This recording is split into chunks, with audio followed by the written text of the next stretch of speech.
வாக்குத்தத்தம் உன்னுடையது. என் அன்பு பிள்ளையே, இந்த நாளில் நீ வெற்றி பெற வழி சொல்லுகிறேன். சிலர் குதிரையையும் ரதங்களையும் குறித்து மேன்மை பாராட்டுகிறார்கள். அவர்கள் எல்லாரும் வெற்றி பெற்றார்களா? யோசித்துப்பார். உன் வாழ்வில் வெற்றியின் ரகசியம் நீ என்மேல் வைக்கும் நம்பிக்கையே. நம்முடைய விசுவாசமே உலகத்தை ஜெயிக்கிற ஜெயம்.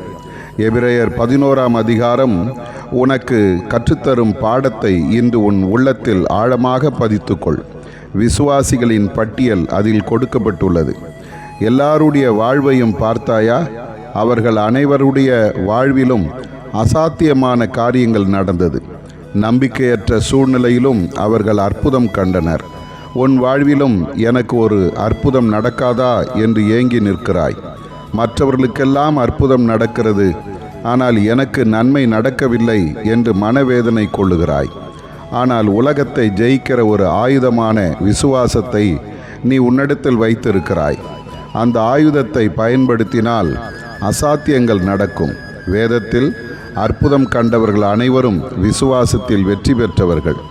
100க்கு அதிபதி விசுவாசித்தான். பெரும்பாடுள்ள ஸ்திரீ விசுவாசித்தாள். பர்த்திமேயு இயேசுவை விசுவாசித்து கூப்பிட்டான், பார்வை அடைந்தான். இன்றும் விசுவாசத்தோடு என்னை நோக்கி கூப்பிடு, நான் உனக்கு அதிசயங்களை செய்ய காத்திருக்கிறேன். இன்று மலைபோல் இருக்கும் எல்லா சூழ்நிலையும் உனக்கு முன் கரைந்து போவதை நீ காண்பாய். விசுவாசிக்கிறவன் பதறான். ஆதார வசனம்: பலவீனத்தில் பலன் கொண்டார்கள், யுத்தத்தில் வல்லவர்களானார்கள், அந்நியருடைய சேனைகளை முறியடித்தார்கள். எபிரேயர் 11:34.